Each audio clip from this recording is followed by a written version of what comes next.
It's really fun is when there's like a lull. It's really fun. It's great. I'm going to do a whole podcast about it. It's just going to be... It's just a lull. Okay, so I always made this joke, and it was never funny, but I made it anyway. It had to do with the fact that there were always awkward silences in any conversation. So I would always end the awkward silence by saying I'm actually actively writing a definitive book about awkward silences. It's just going to be 800 empty pages. Yay!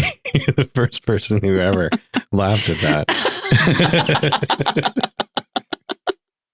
I get told that a lot. That's cool. That's cool. I mean, sometimes it's just the absurdity of something. Yeah. But I also laugh at puns and yeah, I do. I laugh at Hallmark cards. Really? Yeah. The really sentimental No, ones. I just stand in Target and I'm like, like a bully. I insist upon reading Laffy Taffy jokes. I've noticed that. It's my least favorite thing about eating Laffy Taffy around here. This is just sad though, because it's my favorite thing in the world to do is eat Laffy Taffy. I think that you'll find that the Laffy Taffy jokes are the best part of like sharing a Laffy Taffy with another person. Well, see, that's the other thing I don't like is sharing Laffy Taffy. Like I want it all to be mine.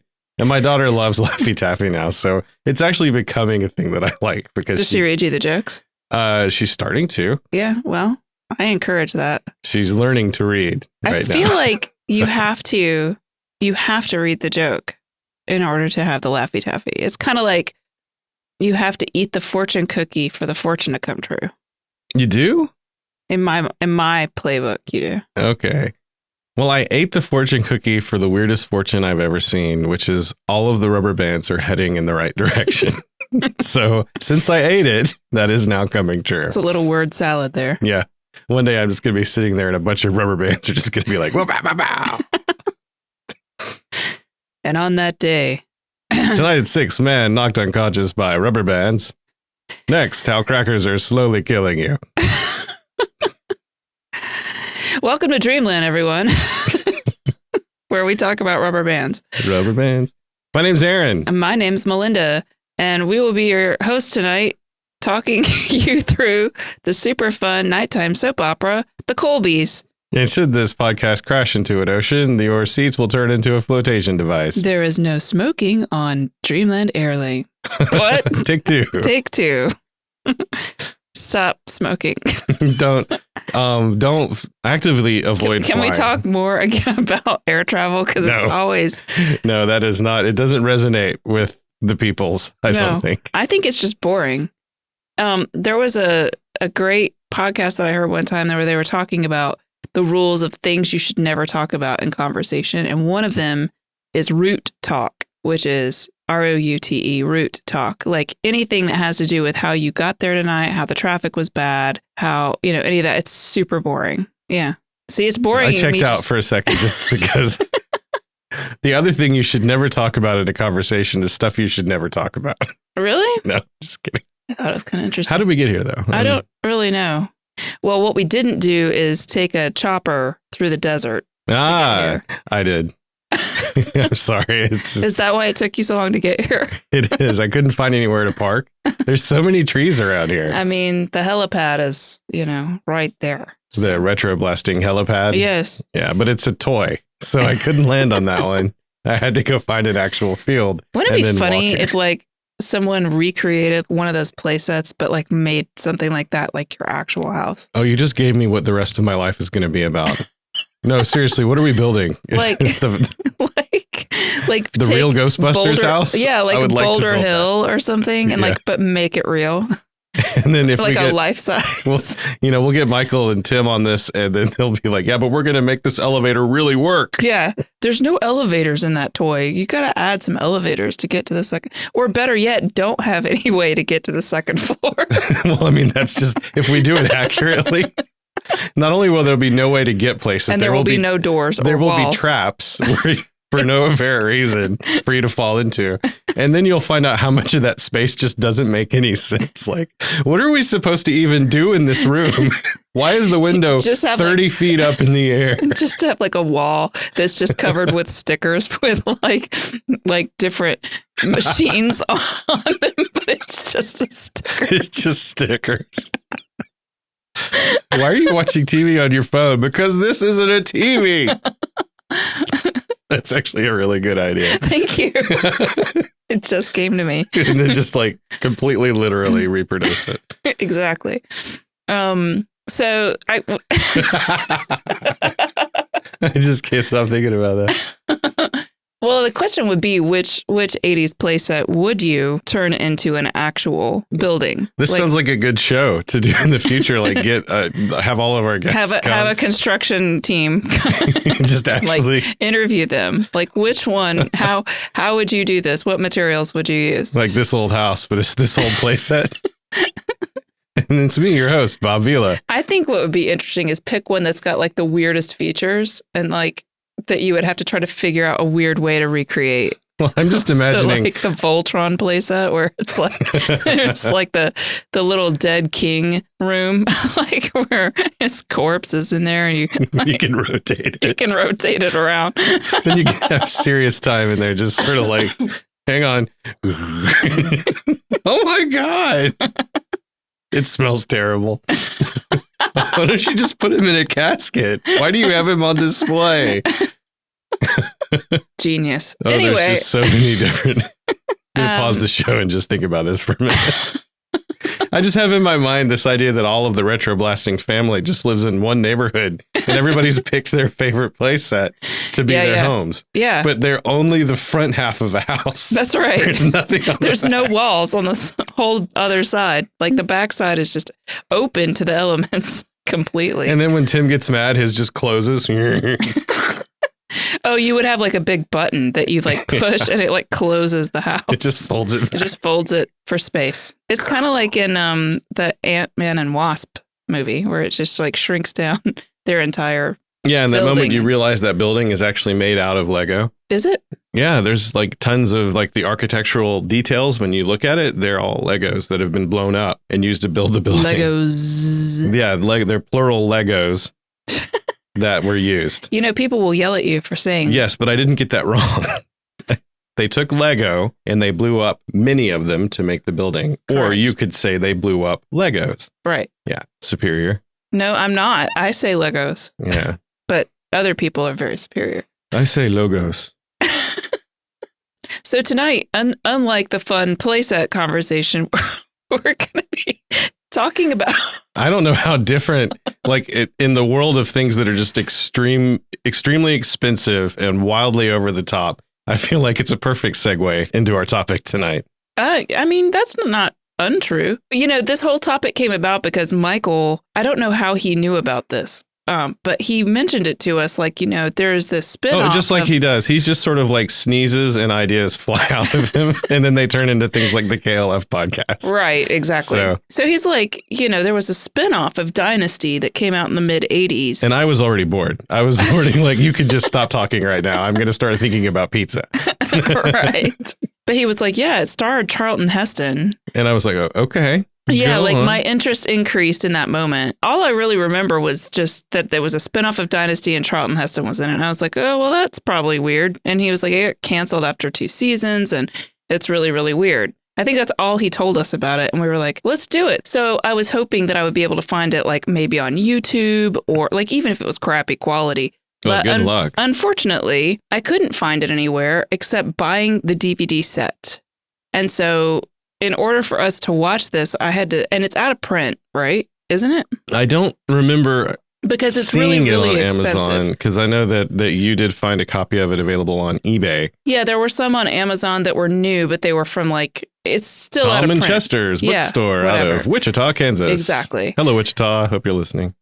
But Say hi to Tom. it was like anywhere from $65 to $80 to buy the box set. But For 2 seasons, so like 49 episodes worth of content. Yeah. So it's not on the cheap side for sure. No. If you're listening to this and you're like, oh, I want to see this, it's not super easy to obtain, but you might be able to find a torrent of it somewhere. Not that I'm suggesting that you do that or anything, but if you're one of those people who does things like that, you might be able to. Also, there were some other, versions of it. I think it got put out in Germany with the English audio, but then they dubbed in or they subtitled in German language. So this is one of those shows that while it ended here, I think it had a life of its own, kind of like Street Hawk in other countries. Well, so it's called, all those shows, Falcon Crest, Dynasty, Dallas, all those shows are called primetime soaps. And I've always thought that was weird. So when I was a kid, I watched daytime soaps with my mom. And I avoided those like the plague. Well, I would unplug my TV so it couldn't accidentally turn on, and I would see As the World Turns or something. What my thing is like, okay, to me, a soap opera it's a lower budget show that is done, initially soaps were done live, and they were broadcast live, and they don't do a lot of like retakes, and like they just film it, and those actors have to memorize huge amounts of script very quickly, and then they have the whole next show that's the next day, right? You can't like buy there's no seasons. It's not like you can ever rewatch old soaps unless somebody taped them off of TV back in the day. So like there were several plot arcs that I remember from being a kid and watching like Young and the Restless, for example, with my mom, that I would love to go back and like rewatch now, because it would just be like this really trippy nostalgia from like, I don't know, kindergarten, first grade time period in my life. And but it's not like you can do that because it's not like they're ever going to release those as box sets or something like that. No, I was just trying to figure out how they would even package that nowadays. I don't even know that they have copies of it. I think they recorded over, much like the really old Doctor Who shows. They weren't thinking like keeping this for posterity. It's sort of like this. Well, I mean, at the time, there wasn't a big reseller or rewatch market. I mean, VHS was happening, but it not really as much for television. Exactly. So I don't think it was even in people's heads at the time to do that. It's kind of like a throwaway. It's weird. It's not like you... Like old radio shows. Can you imagine being an actor on one of those shows, the daytime soaps, and you've got like 20, 30, 40 years of... Like Victor Newman, who is played by Eric Braeden on Young and the Restless, he's been on that show he's still on that show. He was on that show when I was like in kindergarten. And he's still on the show. And he's had like essentially 40 years on that show. I think he started in 1980. And how much of it's just gone? It's all gone. That's what I'm saying. It's so bizarre. How is he going to point at his best performance if it's not recorded somewhere? I mean, it's kind of weird. But to me, that's kind of a soap opera. So I think the idea was that, so initially soaps were radio dramas that were dealing with like daily events in the lives of like a same group of characters. So it's just sort of like your daily life. It's not about going on an adventure or space travel or, a heist or any of that kind of stuff. It's just daily, regular lives, right? And so the main characteristics that define soap operas have things like an emphasis on family life and personal relationships and sexual dramas and emotional and moral conflicts and all these kinds of things. So, and they usually don't do location shots on soaps because it's too expensive. So it's all like on a soundstage, and it feels like you're on a soundstage. Like it's so If you want obvious. An idea for what this would look like in today's sort of video language, and then we move from radio to video. But if you have ever gotten one of those sort of, like, if you remember a couple years ago, the new TVs came out and they had the super high frame rates and they had the super color correction chips built into them, and everything just everything looks like a soap opera. My first experience watching it was a Harry Potter movie over at Tim's house, and I sat down and I remember the set suddenly didn't look real. It looked like it was something on particle board that was just pasted up in the background. It was a sticker, and it didn't used to look like that. when I watched it on DVD or when I saw it in the theater, everything felt right. And I realized it was because of that hyper realistic. Like, I don't know what it is about the video cameras that they used. Well, I think it's a setting too that's like when you buy a new TV now, it's automatically got that setting turned on. You have to go into your menus to turn it off. Right, that motion plus, it's like the motion plus thing. And I think people are like getting to the point where they're like used to it, and so their eyes aren't wigged out by it, but like I cannot get over it. So if I'm ever in like a restaurant or a Best Buy or somebody else's house, if I come over to your house, sometimes those three things happen on the same day. Right. people will have that setting turned on. And so it drives me, it's distracting. Like, even if I'm not watching the TV, if I can see it out of the corner of my eye, it drives me crazy because it literally looks like a soap opera. It looks chintzy and lame, like, and it kind of kills a movie, especially. But if you haven't seen a soap opera, that's what it would have looked like. That's exactly just that what it looks hyper like. Smooth. Everything's because it's like, it looks like it's filmed on video. Yeah, it's just a little too shiny, like those stickers that we used to collect that just had the clear bubble plastic on the top. Everything sort of looks like that. But just a warning, if I ever come over to your house and you've got that on your TV, if you leave the room, I'm going to turn it off. I will figure out how, and it's you're just going to get away. all the manuals and you're going to memorize menu. Yeah, it's just left, like down 3 times. That's right. And it's just like when you go over to someone's house and their toilet paper is flipped the wrong way on the roll. Do you do that? And you Are just you a toilet paper flipper? No, but I want to. Oh, that was a guilty no. I think you do I have. that. I have, but not if it's someone's house. If it's and if your toilet paper, if it's in an office, though, I 100% will. Well, and if your toilet paper hanger is not really in the right place, sometimes I'll just rip it out of the wall. I'll spackle it, I'll paint it, and then I'll put it back in the right place. And everyone will think you're having some serious bathroom issues. Yeah, because I have a hammer out. I'm just like, grr, grr, grr. But they'll thank me later. Yeah, it's true. But then I don't care what direction the toilet paper is. I'll just put it on any old way.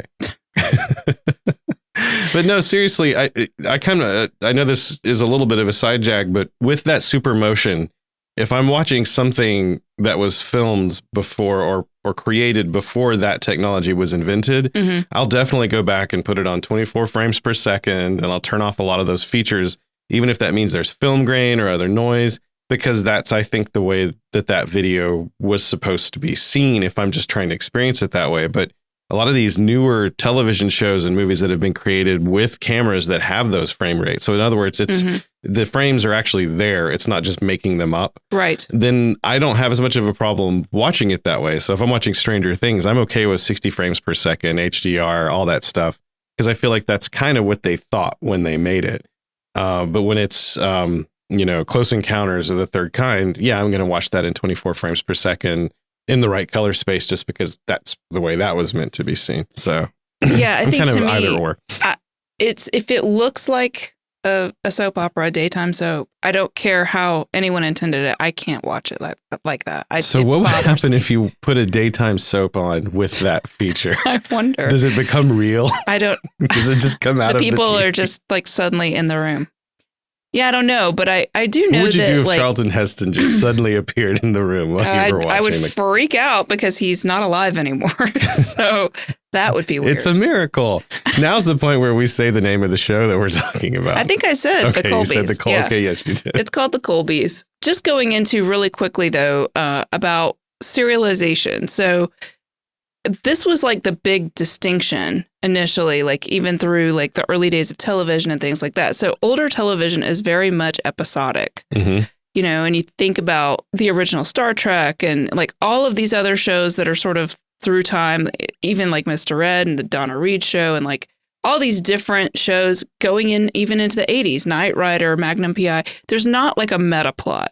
It's almost like they reset in between episodes. Yeah. It's so like, occasionally there would be some set damage that would persist or a prop that would just sort of be there, like Happy Days. There may be where an evolution of a character over time sort of happens, like you establish. But otherwise, you don't know if you it's don't have the next to watch day them in or order. 2 weeks later or before. There's not a lot of concern about that in the writing. But, I think it was, in the 90s, it really started being a little bit more common outside of things that were called soap operas. So what my point is that a lot of shows that are like nighttime dramas, I would just call like the Colbys a nighttime drama. I wouldn't call it a soap. To me, a soap opera is that recyclable, reusable, every single day, daytime soap thing. Yeah, I'd say it's definitely derivative, but even the award that they won was for a nighttime drama. It wasn't for a soap opera or something like that. But they called them primetime soaps. And I think I read this article in Vox that was saying, pure serialization seems like a new storytelling form to a lot of people, but what it really is a high gloss variation on that old standby, the soap opera. So individual scenes may tell a story or a character may get a story arc in an episode, but for the most part, stories stop and start because the episode has to be a certain length. So episodes don't really matter as much as individual moments that kind of go, oh my God, and that's like what we were talking about when we were watching this show is like every scene ends with like a swell of the music, like dun, dun, dun, like it's just, and we would like look over at each other. Wouldn't it be weird if that happened in real life? I think it'd be great. Hey, wait a minute. Shouldn't Michael be back from the store right now?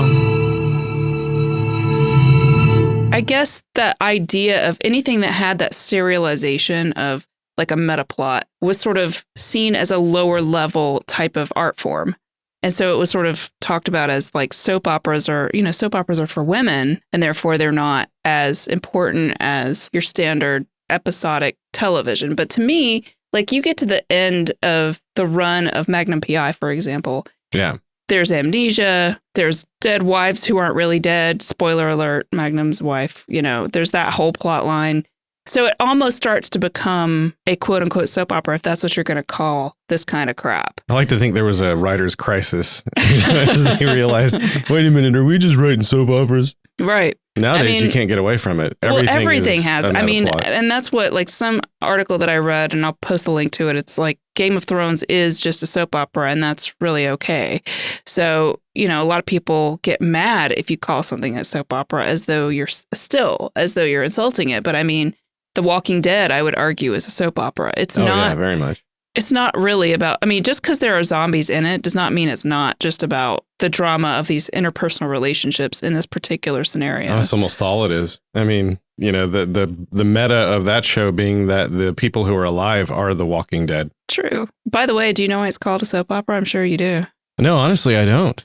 So those radio dramas that were originally, they were made for daytime, like for women when their husbands were at work and they would listen to the radio during the day. So there would be these like soap operas on the radio, and they were sponsored by soap companies because... Brought to you by Prel. What do women use while they're being housewives? Oh, they use soap. So that's... I was going to say whiskey, but...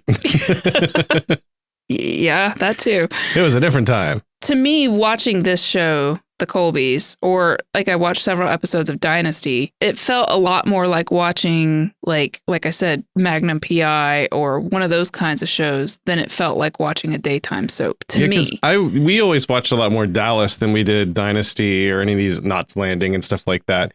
You said you started watching the Colbys and then you went back and started watching Dynasty. Did one drive to the other? Do you feel like one is sort of a better example of this nighttime drama? Well, I mean... Because I enjoyed what I did watch of the Colbys. I don't think I could watch a lot of it without going completely insane. It's just not my medium, but...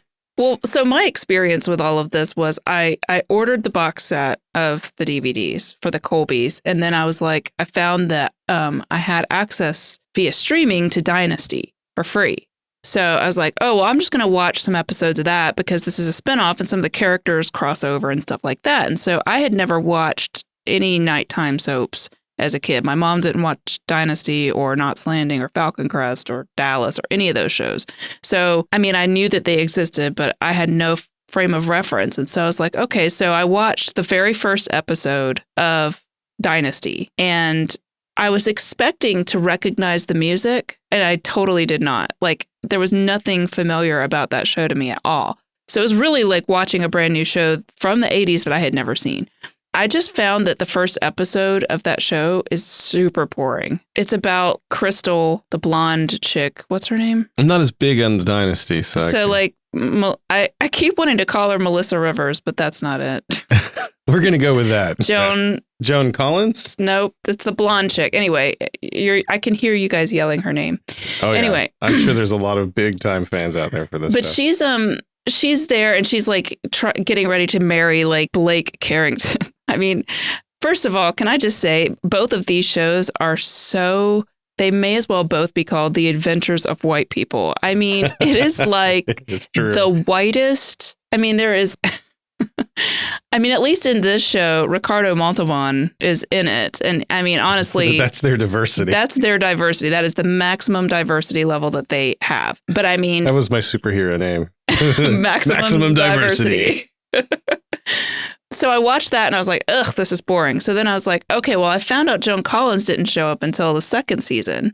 So I got that I watched the first episode of that. It's also super boring. So then I just skipped in the middle of a season, and I found that that is where the best rewatchable episodes are, because in the beginning and end of each season, it's like they've got these big stories that they're trying to. They're either spinning them up, big drama, or they're turning them off. It's but when you so get in cheesy. the middle of it, you're the whirlwind. You're reaping the whirlwind. That's right. And the nice thing who is about that? What are they doing? What does that man have a mechanical arm?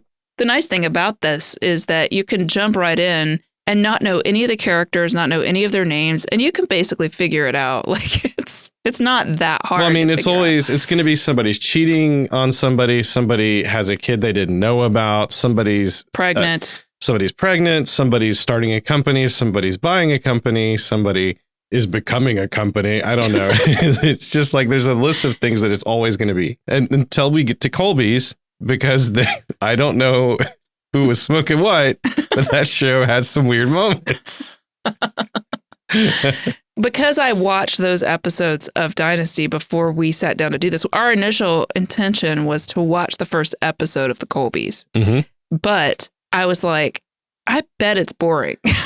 I don't know if it is or not because we didn't watch it, but we skipped into the middle of the second season and watched an episode called Power Plays, which by all accounts, so there's it was like Julius Caesar. It's just what's going on? So on Dynasty, Joan Collins is sort of like the bitchy, I guess she's the ex-wife of Blake Carrington. Right. And so she stirs up trouble constantly. Like her whole vibe, she's that person. There's always at least one on any soap opera that just loves stirring the pot and loves being mean to people and is just really good at it. And they just delight in their wickedness. And she famously hated the Colbys. Like she refused to ever appear on an episode of the Colbys. Really? And she encouraged her coworkers to not appear on the Colbys. So she said it would cause massive confusion. Right. I think it was just her and Sable, the actress who played Sable. They were like, we're both the same archetype. Well, that was what I was going to say is Sable is the Joan Collins of the Colbys. So Sable, she's got like this same thing. She's got kind of a British accent. I mean, it's like cookie cutter the same. There's a main rich white guy who's like the center of everything. And in the Colbys, it's Charlton Heston, whose name is Jason Colby. And he's got several kids and he's got kids he didn't even know he had. Oh, that's right. I mean, and who might not even be his kids. We don't know. What is this, a soap opera? He was married in the first season to Sable, but he divorces her and gets with, he's having an affair with, I believe it's her sister. Right. Francesca. Who weirdly doesn't have a British accent. I don't understand why. I guess maybe if I'd watched the first episode or knew more about any of these characters. She freaked me out until I realized she was the psychologist from Donnie Darko and the girl from The Graduate. So I knew I'd seen her somewhere, but she wasn't in enough other stuff for me to immediately connect it. Right. So we started in the middle, but it's like I said, it's not hard to figure out what's going on. So it's not really worth knowing. It's not. I mean, it's more fun if you just don't know what's going on. It's like watching a sports ball play. You know, it's just like who's got the ball, where are they going with it? I did feel a little bit like I just need a commentator who's like, "Oh, power play there by Sable." This whole episode was Sable just having her finger in a whole lot of pies. Like she was just stirring the pot over here, and then she'd walk over to another scene and stir the pot there, and she's got like all these different schemes going on. Well, we said who Jason was having his affair with, Francesca, right. But Sable's also got a little something going. Sort of. Like she doesn't actually have an affair with him, but she's sort of leading him on. And that's Ricardo Montalban's character, Zach, who is like, is he an attorney? He is. He's somebody who's got a major vendetta against Jason for some reason. And I didn't see that episode where all that went down, but Jason refers to it, some power play that he made and got into some deal and messed it all up. And he just seems to always show up and mess things up. And he's like, so he'll like meet with Sable and sort of tell I think Sable thinks she's playing him, but I feel like he's also playing back. Sure. That's how that works in soap operas. Yeah. I mean, but I can't be mad at him because I could listen to that dude read a phone book. Yeah, that's true. I mean, he steals every scene he's in. Charlton Heston, not so much. But every scene he's in is just him and a phone. Well, you do start to notice that every single scene that Charlton Heston is in, he is on the phone at some point in the scene. Often there are many scenes where it's just him in his office by himself on the phone. And you're just listening to a dude talk on the phone. And he's not particularly good at phone acting. No. So it's very like cringy. He's just like, what do you mean we need more pizza? He does that a lot. He does do a lot of that. You're right. It's weird. So at the beginning to hug somebody and he's just like, and then he picks up a phone. It's creepy. So at the beginning of the Power Plays episode, they're in the breakfast room, and I made a note that it looks like an 80s version of Downton Abbey. They like come in the morning and they're like, look at us having breakfast in our painted brick room with. I can't stand painted brick. I was like, these guys have billions of dollars and they painted their bricks. I think the idea of this show was that they were going to do Dynasty, but like even more opulent and more extravagant. So the pan over shots at the beginning of the episode are very like these huge mansions. And, you know, Michael made the comment when he was walking through the room this morning that the car that they show in the intro is like Madonna's car and Dick Tracy. I think if you went back and like counted the different cars, or just all the cars they gave them to drive. There are like Rolls Royces and Jaguars and Mercedes. I mean, just all of those iconic 80s rich people cars. Yeah. Not necessarily, although I will say that I watched an episode of Dynasty, and multiple times this one character drives around in a DeLorean.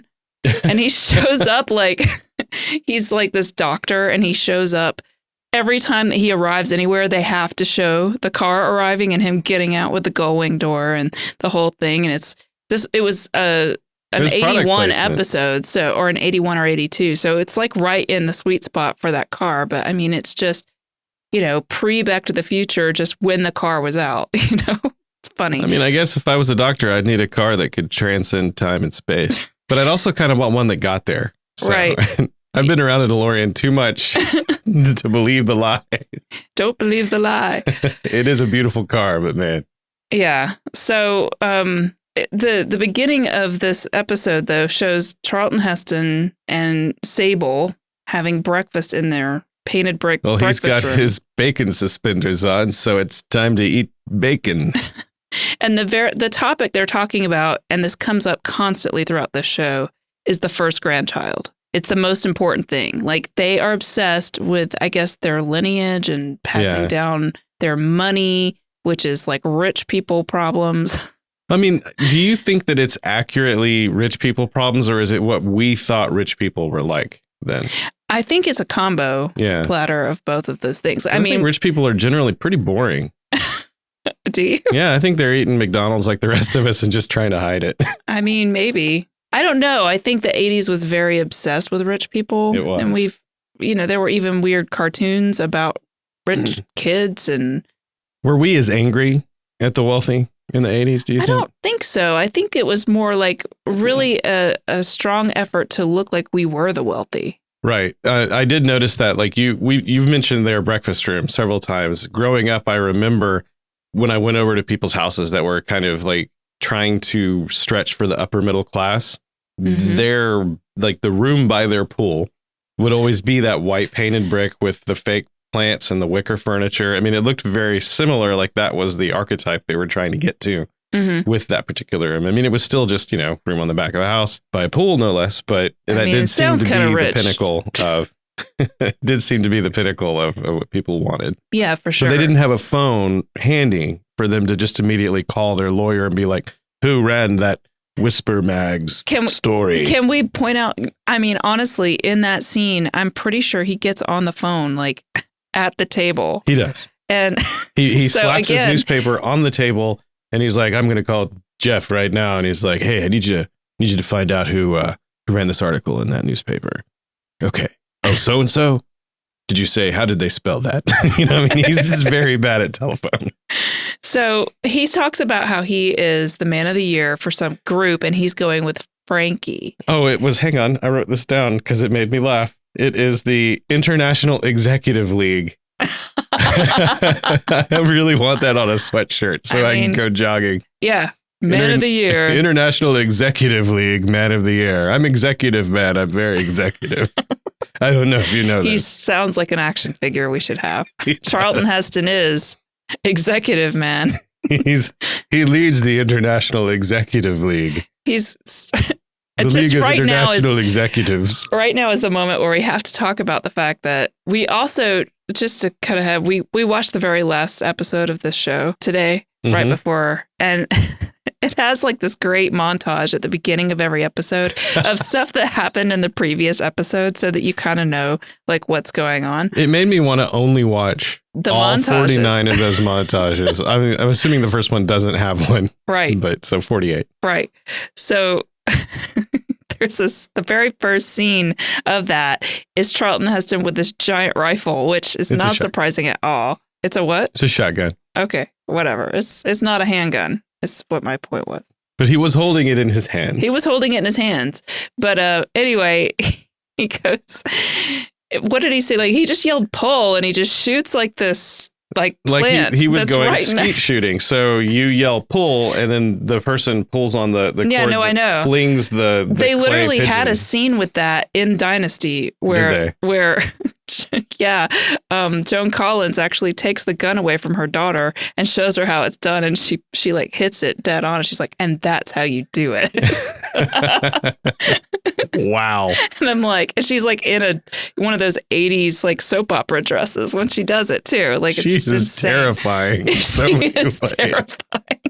Well, yeah, but it was like you had Charlton Heston's character Jason, and he makes his point, right? So there's a verbal repartee kind of shocking thing going on, and he makes his point, and instead of cutting to the dramatic music, he just says his thing, and then he goes pull, and then he shoots the flower pot right next to the guy. And I was just like, oh wow. I may have used a different word. It may have been foot. So he announces at the breakfast table that he's going to this Man of the Year thing with Frankie. And for some reason, that's a problem. And you can tell because the music does that thing and it zooms in on Sable's face. And she's like, oh, you're going with just that Frankie, single bar of light across her eyes that they did to everyone in this. Yeah, they did the weird Dracula thing. Yeah. Like, mostly to Charlton Heston. And I don't know if it's like supposed to make him look younger or I don't know, but it was really weird. And especially when she pointed it out, I saw it all the time. You can't stop seeing it. So then that cuts to the next scene and then I see that Frankie is a lady and I'm like, oh, that's why it's a problem.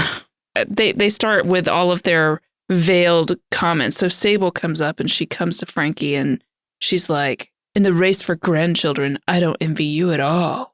Because she knows a secret. She knows a secret that someone is not really someone's kid. I don't know. I didn't get any of it, but it was just funny to watch the two of them. I want to do that version of a soap opera.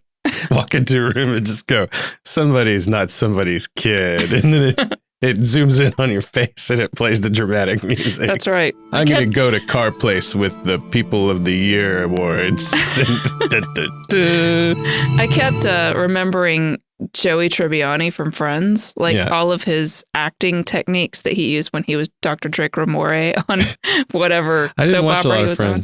He had this thing that he called smell the fart acting, where he was like, when you can't remember your line, you kind of just do this thing where you're like, and I know you can't see me, but it's like he sort of like, you make looks a like distinguished he's smelling face. like a distinguished face, like you're trying to smell the air, like, do I smell a fart? And then someone helps you out. It gives you a pregnant pause, just long enough for you to remember your line, but it also gives more drama to the scene.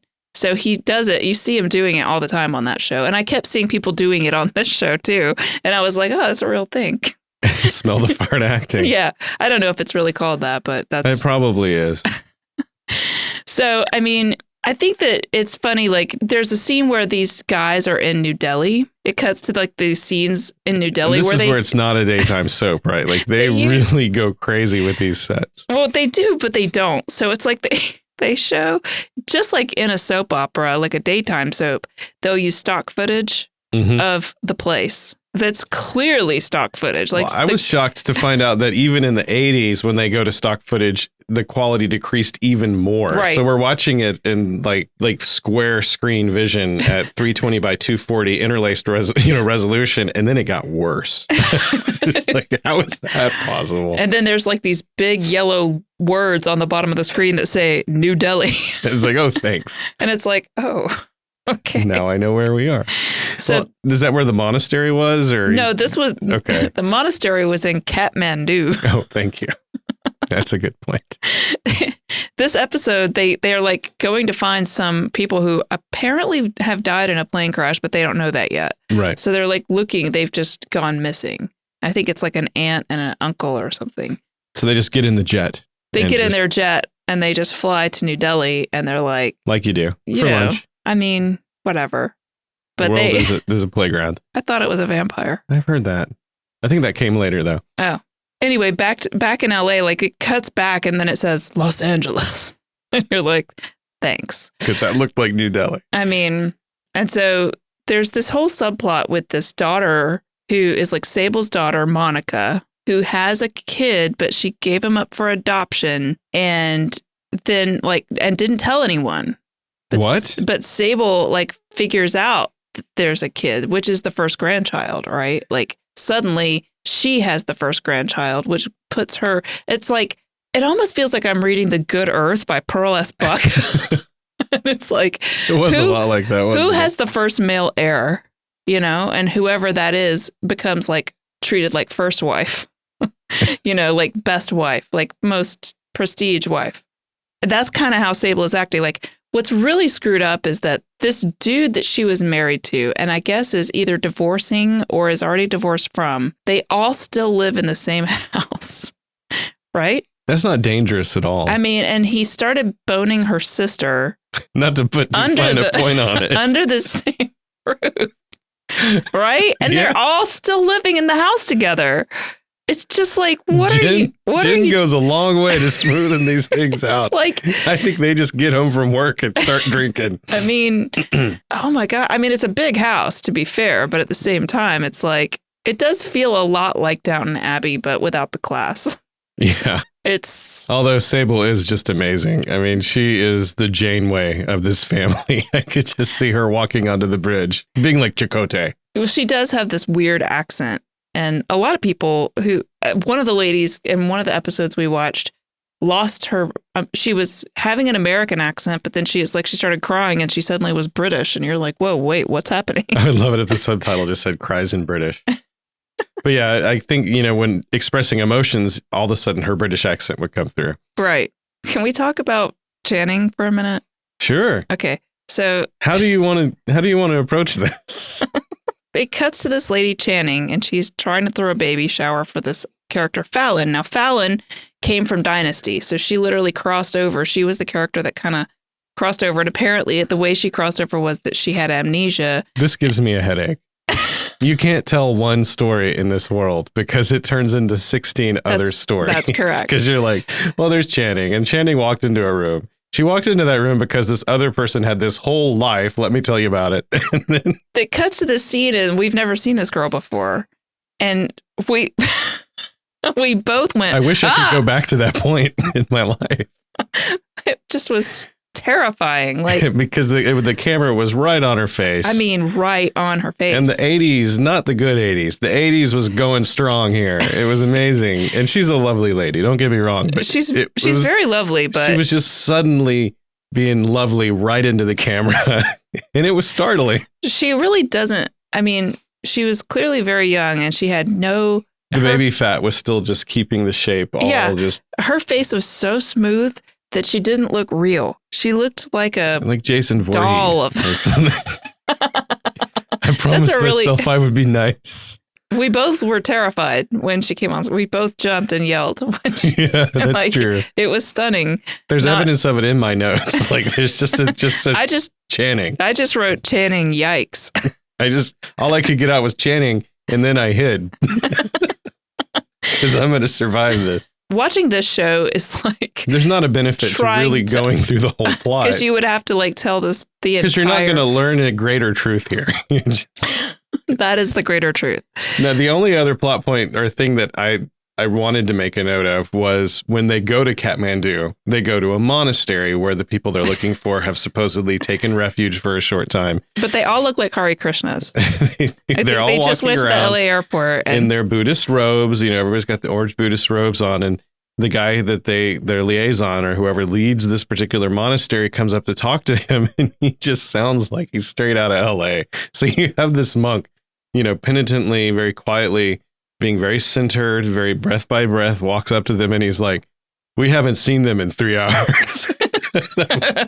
I would almost rather that than them in an 80s style try to attempt an accent. But at the same time, it was like this guy's name was Chet and they found him at a Mexican restaurant. And they're like, "Hey, we need a monk for this scene. Come on." Yeah, that's true. I couldn't stop. It was pretty weird. There was this scene that there was this guy, Sam, the lawyer, who was like this older guy who was, I don't know what his whole backstory was. It doesn't matter. He comes in and he thinks he's subtle. He's threatening Channing, our friend Channing, with the face about her Planned Parenthood program.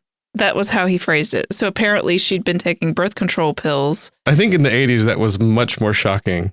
I think that the problem with it, I think I figured it out. So she's married to one of the Colby sons. Mm-hmm. And they're obviously desperate to have a male heir. Right. Like they're trying to have the first grandchild. So it's clear that she's trying to prevent a pregnancy. Yes. She's telling her husband that she just can't get pregnant. But the reality is that she's taking birth control pills because she doesn't want to get pregnant. Now, we see in the last episode of season 2, that sort of comes to a larger plot point because she ends up getting pregnant.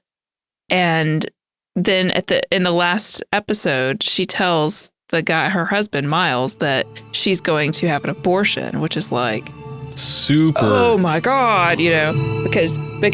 Because it's 1985. Everyone just so everybody's like, oh. But the thing that messed me up about Sam popping in there and being like, looky what we found in your purse, and he pulls out this clamshell of birth control. I'm like, my first thought was, how did she not notice that this thing she has to do every day at the same time? Correct. Is missing. Is gone. I don't know how you would. Did she just call it order? Like, oh, I guess I misplaced it. Whatever. I thought I lost those. Yeah. Yeah. I mean, the funny thing about it to me is that he literally says this. He goes, "I'll keep it quiet if you don't tell anyone about Jason's dealings with the communists." That took a weird turn. That is like, that escalated quickly. Well, it was wouldn't tell anyone about so-and-so's interest in Jason's dealing with the communists. I couldn't follow all that. Which, by the way, was because they were harboring a ballet dancer who happens to be the Highlander. Can we please talk about this? So we go in, like, one of the daughters is dating this Russian ballet dancer guy. And I guess he's supposed to be sort of like a Baryshnikov type guy. He defected from the USSR and he's there. Anyway, so they cut to this scene and he's in like this very tight leotard. He is. It's like a full body condom type of, you know. It's the color of silly putty. Yes. And he's doing like ballet, whatever, with this chick. And it finally, I was like, wait a minute. I was like, that's the Highlander. Like not Christopher Lambert. Yeah, because for a second I was like, come with me if you want to dance. Like I just. But it was like, we've paused it and I was like, that's got to be him. So I looked it up and sure enough, it's Adrian Paul from the TV show, The Highlander. It's Duncan. Yes. We're sitting there marveling at it and he's doing a kind of mediocre Russian accent. I was about to say, they didn't have a problem giving him a bad Russian accent. Right. Watch, I'll find out that he grew up in like Prague or something. I think this was his break into acting, was being on this show, and he had like a recurring role that whole second season. If it meant I got several seasons as the Highlander, I probably would have put on the leotard. For sure. Gone ahead and done this scene. Yeah. I mean, clearly he was a trained dancer because he was able to do like some of the basic moves, you know what I mean? So then they bring in this girl to dance with him, and you were like, wait a minute. Holy crap. It's Kira from DS9. So there's literally a scene in the show where the Highlander and Kira from DS9 do ballet together. And she's always uncomfortable when she has romantic interests in people. Really? So yeah. Tell me more. No, it's just DS9 is famous for this. Yeah. Tell me, what is it? She's a face hugger. Are you saying that she's an exuberant She's going to put her kisser? children in your stomach and then they're going to burst out of you. She terrifies me. She does a full open mouth kiss. She does. She's a big open mouth kisser. And she's a very, very cool actress too. But that was just, I remember Trish and I were watching DS9 and anytime she would kiss somebody, we would just both be like, oh, okay, we're just going to, hey, look, jelly babies right here on the table. Just going to read about gourmet English style sweets. So that was a very noteworthy moment. And let's not forget about the boardroom scene, which was so tremendous, where Ricardo Montalban guy tells Sable, he says, you know, you can really get back at Jason. That's Charlton Heston. You can really get back at him. You can't get to him in the bedroom anymore. You can no longer hurt him in the bedroom. But you can hurt him in the boardroom. And so, dun, dun, dun, yeah. So, she decides to go in, and then the next scene, it cuts to them in the boardroom. And there's one chair at the very far end of the table that's not filled. It's Philip's chair, it's so right? obvious that, you know, we're like, oh, she's going to make an entrance. She's 100% going to just like do the thing. And it's so predictable. And sure enough, like, they get through the whole thing. They're down. They're doing the rules of whatever, bang on the gavel. And so they do the vote, and he's going to go record it in the book, and then the door just goes, and in comes Sable. And she ends up breaking the tie. They're voting on something, and she ends up breaking the tie against whatever Charlton Heston's character wants. And he's just like, you know, how you're just a child. It's like, I've got to get on the phone. Yes, I need 2 pepperoni and a Big Mac, because apparently that's what rich people eat.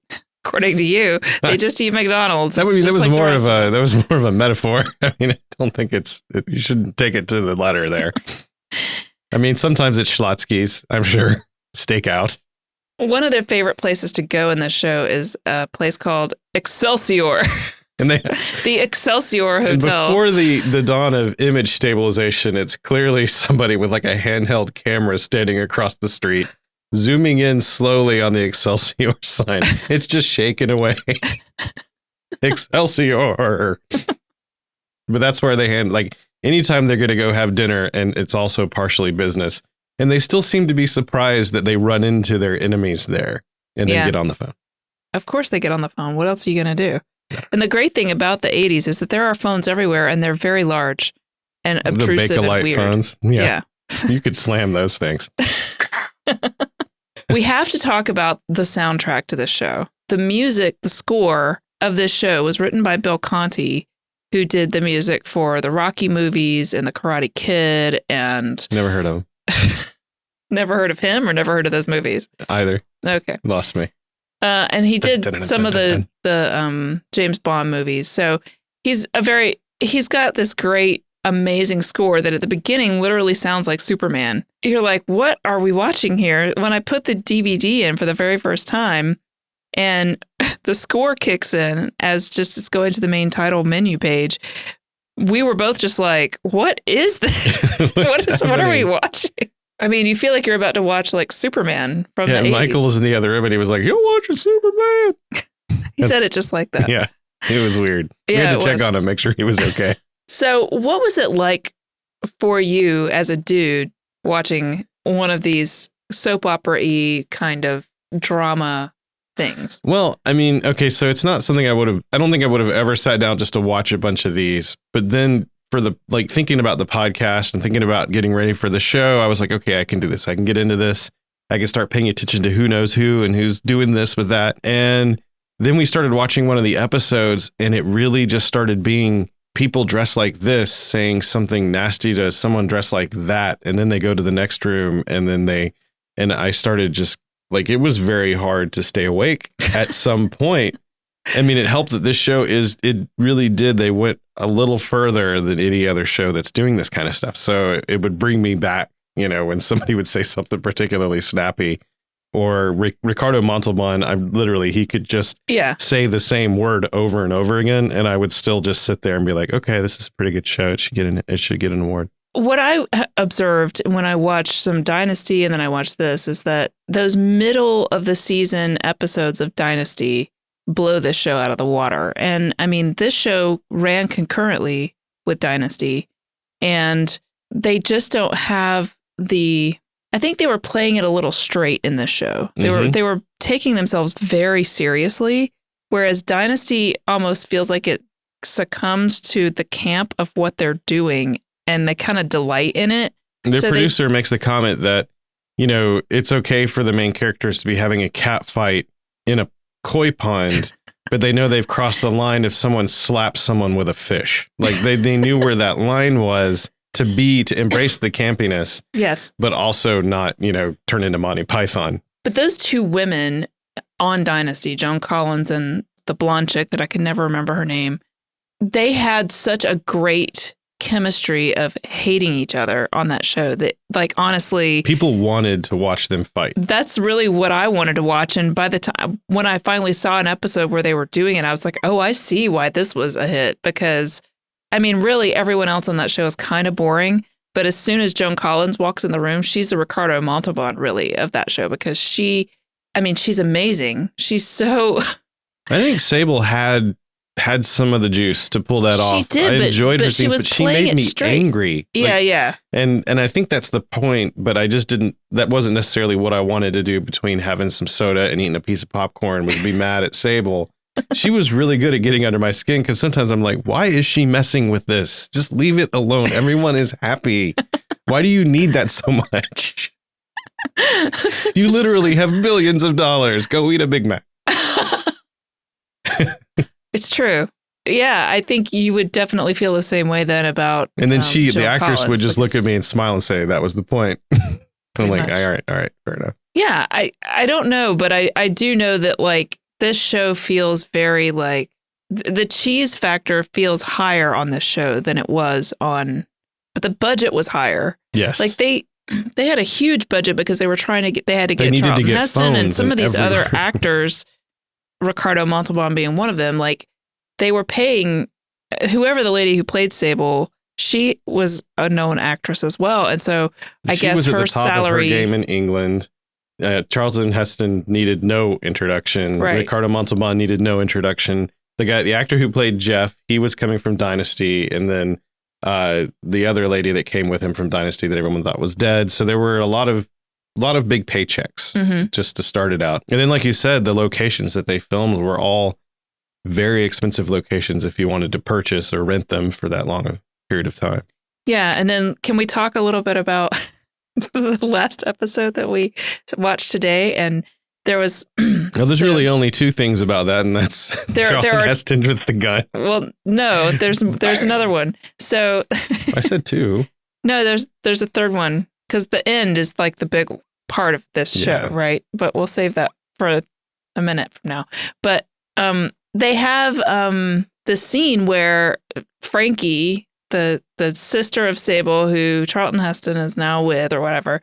See what I mean? You can't just introduce someone. You got to start. Well, because otherwise it'd just be like, I'm just saying some chick's name. So she's like, for whatever weird reason, and I don't really know, she's been kidnapped by Charlton Heston's brother, who we all thought was dead, but he's not. And he's kidnapping her and taking her across the border into Mexico. He also tried to assassinate Jason. That's true. At the ranch. See how you can't just say? Yeah. It's amazing. Anyway, they're in the car and they're driving down this like road almost to the border. They're less than 100 miles from the border, and they're going really fast. So in the meantime, Charlton Heston has figured out that he's kidnapped her, and he's like, I'm going to go save her. Let's get to the chopper. And then they're in a hurry, but they put on the pullovers. They put on these pullovers that say Colby, which is so weird. Like and then Charlton Heston flies it himself. He's literally flying a helicopter, and he's flying this helicopter that reminds me a lot of the kind of helicopter that they used in Magnum PI that TC always like flew. Yeah. But anyway, it's like one of those news helicopter-y kind of chopper helicopter things. And it flies it down, and he's like right over this car. So it's like a stunt they're doing like on this road where you're just like, what is he hoping to accomplish? Like you can, Does he want the car to wreck into the helicopter? I mean, is he thinking the guy's going to stop because the guy's not stopping? And maybe he's going to like spit on the car from over it. Or I don't know. But I mean, obviously you can see what's going to happen from a mile away. And that is that, of course, the car wrecks and it has to avoid the helicopter. So this car has the love of his life in it. And he has now flown a helicopter in front of this car that's doing like 80, 90 miles an hour and given it nothing to do but drive off of a cliff. He's so surprised. He's like, so surprised. My God. Oh my God, Mary. Get down there and see if anyone's okay. So it's like shattering a little bit. So they have this whole scene and it's very Shakespearean and just like this long, it's meant these last few months have been the greatest of my life. And Take the music. care of Sable.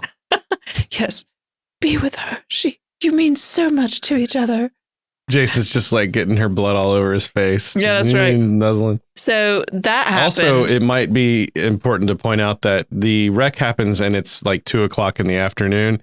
By the time he gets 13 feet down into the ravine, it is now 7:48 at night, and you can hear the crickets in the background. It's dark outside. It's very dark. So that was a pretty impressive stunt for this show. I mean, it was, and I don't see where the guy driving the car went. I'm guessing maybe that was too gross for TV at the time. Or we just don't care about him. We would have seen what happens at the beginning of season 3, which never happened because the show got canceled. It is. So and you're meant to think she died in that scene. Right. In the meantime, there's another character who cares a lot about her as well, who has just left driving her own expensive vehicle, Fallon. The one from Dynasty. Fallon is not the vehicle. Fallon is the one driving the expensive vehicle. Lost my train of thought there. It was. Okay. It was a Mercedes, and it had little windshield wipers on the headlights. I was like, oh, it did. Yeah, that's right. And so she's driving through the desert, trying to beat the helicopter to. I don't know that she knew that there was a helicopter. She had just gotten the phone call. Like when the kidnapped lady called from the car phone and told her, I'm on this road. And then the bad guy grabs the phone away from her. So she calls and tells. She tells Jeff, who was with Charlton Heston. If Jeff would just keep his mouth shut, so much stuff wouldn't happen in this show. Oh my gosh, it's happening. Can I borrow those? You've got this very judgmental look on your face. I do. So she's driving through the desert, though, and there's all this foreshadowing throughout the episode of lights in the sky. It's on the radio. It's like, and so wins the World Series, and reports are coming in of lights in the sky. Mysterious lights in the sky that no one. The Air Force is saying that it's summer lightning, just summer lightning, folks. All right, now we return to our regularly scheduled programming. The thing is that I already knew from the beginning of all of this that because Michael mentioned this when he made the original pitch for the show. That at the very last episode, for some unknown reason, because I just pointed out that this show plays everything very straight and not campy. So they clearly wanted a third season. You've got all these cliffhangers. You've got the girl with the abortion. Yeah, not to mention we're burying the lead a little bit here. Sable also kidnaps a kid. Yeah. Anyway, she kidnaps her grandson that the daughter had given up for adoption. Yes.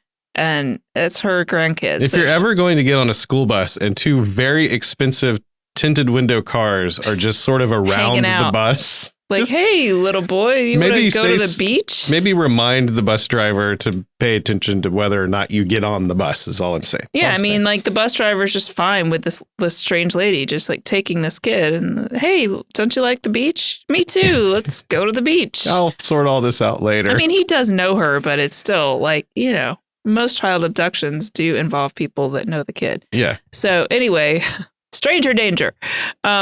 So the girl Fallon is driving through the desert. All right, back to that. Her car keeps showing this gauge that says that the gauge is going toward R. R is all the way on the left, and then like where an E would be if it was like empty. But I don't know what the R stands for because I'm not an electrician or whatever. It stands for residrinin. Resilience? Residrinin.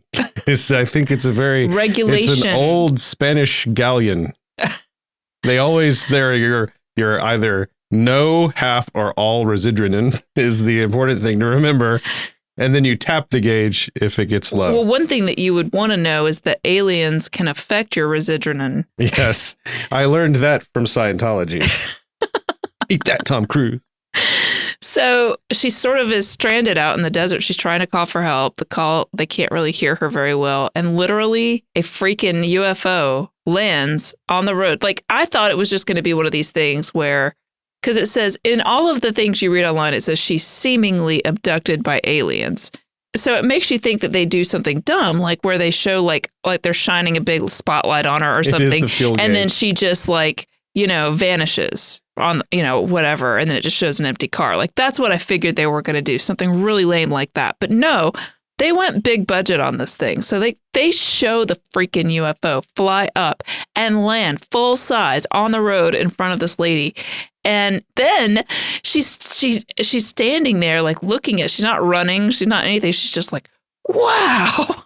And then these sets are really cheap.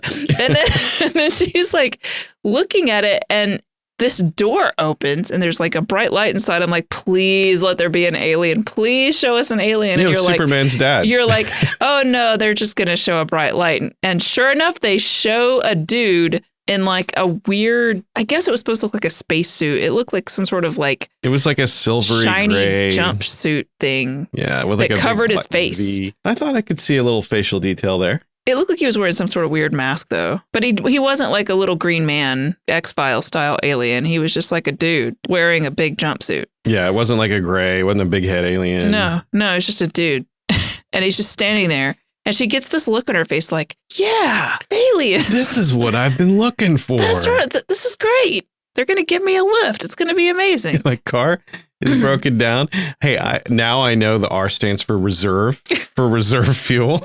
Right? So it is the gas tank. Okay. It was reporting it was empty. Okay. So she Slady gets abducted by some aliens, and then the show ends. So. I mean, she gets on the spaceship. She just walks on, and then the door closes, and you're like, wow, she just the disappearing, reappearing ramp that wasn't in every shot. Got on the ship, and there's no doubt about it. She 100%. She wasn't really abducted so much as a willing like passenger with aliens. Yeah, I mean, think about what she had to choose from though. She had this, I don't know where I was going with that.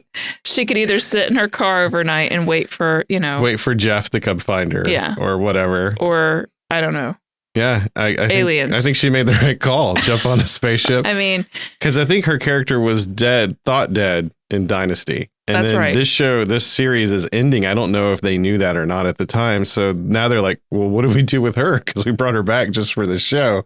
I'll just have her abducted by aliens. It's fine. The classic alien abduction. So I know that some soap operas, like daytime soaps, started having a lot more supernatural type of things happening especially on them. In the 90s. But like in the 80s, when I was watching soaps, there was none of that shenanigans. Because when I went off to college, even like buff dudes would get done with their workouts and they would go watch Passions.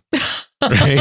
Like nobody. Well, Spike on Buffy really enjoys Passions. Right. Nobody felt embarrassed to watch that show. No. But then there was also like, if you want to take this to the next step, this is an Aaron Spelling production. So, Melrose Place, which was like the adult spinoff of 90210, right? Which, do you consider those soap operas? I don't, but if you're referring to the Colbys as a soap opera, that's 100% a soap opera. I feel like it took a step, right? Seventh Heaven has also got to be a soap opera then. Yeah, and then I think there's a lot of DNA there that's getting sort of reworked and replanned. Around work, I was asking people about what's the current thing to do as far as soap operas go, because I know As the World Turns, I think, is still on, right? There's a lot of classics that are still out there. And I know that telenovelas are big, and over the last 20 or so years, those have kind of come more into popular culture. In India, there's a lot of really amazing, talk about just really blown out, huge productions kind of soap operas. But currently, the answer I got consistently was Korean soap operas are all the rage right now. Yes. Like there's a Hispanic guy that I work with, and he said that even all of his Hispanic dude friends sit around and watch Korean soap operas. How do you get access to them? Are they on YouTube or something? Or no, but I bet you, like, I don't know if the cable providers around you would have like this special network that you could do that. It could be a YouTube thing. There's probably. I'm assuming they're not subtitled, so you have really no idea. Well, that was the thing. On. That was the question. Is like, how do you even know what's happening? They're like, I don't care. They're just great. So. Well, I mean, I know enough Spanish that I can watch a telenovela and basically get the gist of what's going on. I mean, you can get the gist without speaking any and I Spanish. believe they're subtitled in English, the Korean soap operas that they were watching are subtitled in Spanish or whatever. But, apparently that's where the new hotness is right now is Korean soap operas. So. Okay. Well, when I was at the hair salon the other day, we were sitting there talking about soap operas because I was preparing for this. And I was like, man, this is so like something I would have envisioned my mom doing is like going to a hair salon and talking about soap operas. But it's gone full circle. It really has. But I was like talking about the thing with Victor Newman from that I was telling you about earlier. The dude's been on there for like almost 40 years. Mm-hmm.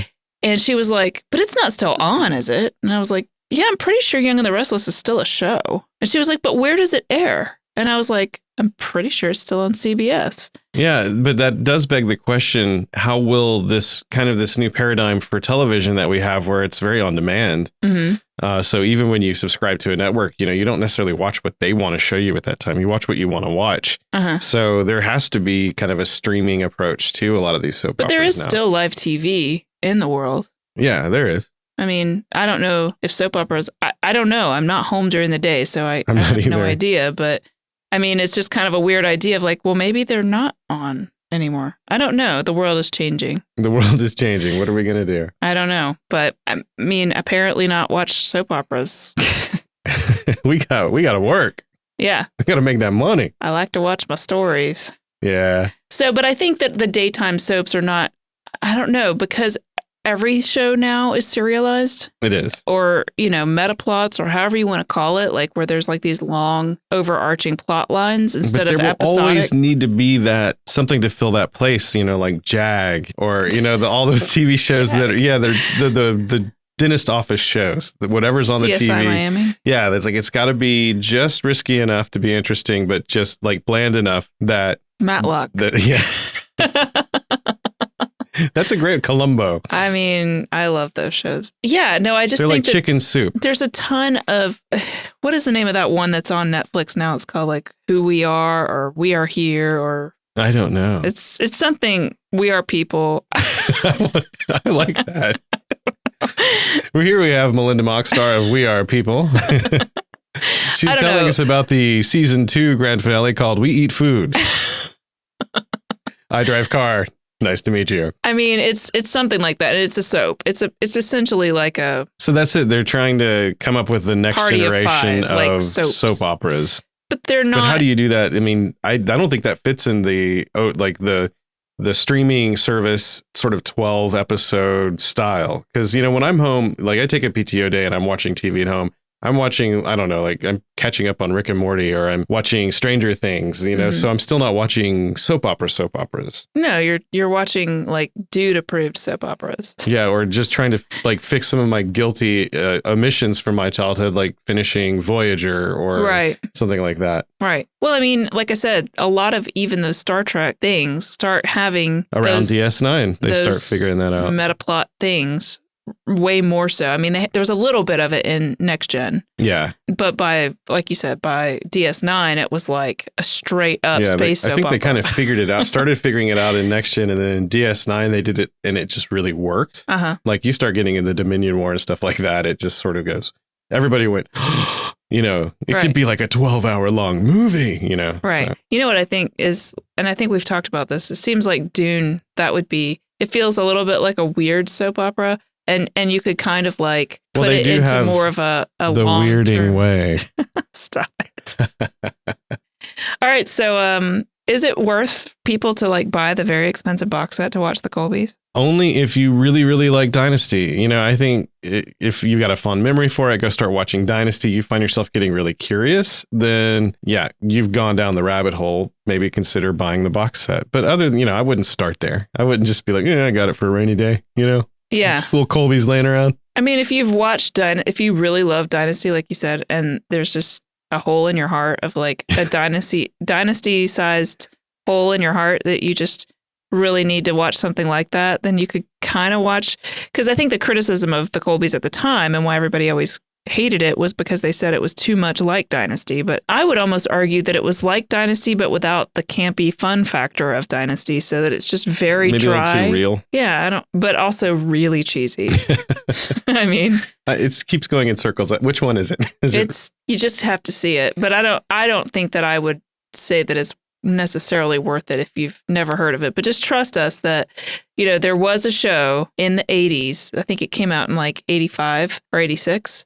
This show, and it lasted 2 seasons, and it starred Charlton Heston, and it ended with a lady getting abducted by an alien. So yeah, and it had an actress in it who was in Babylon 5, and it had Kira as an extra in it that and the Highlander DS9 and the Highlander. So there was, I don't know if you watch a lot of British television, you'll start seeing a lot of actors that are just in every new production. So you watch Doctor Who, and then you see David Tennant everywhere, but that's the obvious one. All the way down through the ranks of the different actors, you'll see them in the different productions. I think a lot of that was going on here. Yeah. If there were a working actor in LA, you could probably get a part on one of these. Right. Which soap operas do a lot of as well. Yeah. And I think to be a really good soap opera actor you have to have a very specialized set of skills. Well, it's like theater, it's training a different muscle. Yeah, I mean, a lot of times people can make it come off really cheesy, but like we were saying, Ricardo Montalban is able to sell a scene, and he's just amazing. I don't want to eat chicken soup. That's your line, Ricardo. And then he delivers it, and you're just like, man, he really doesn't want to eat.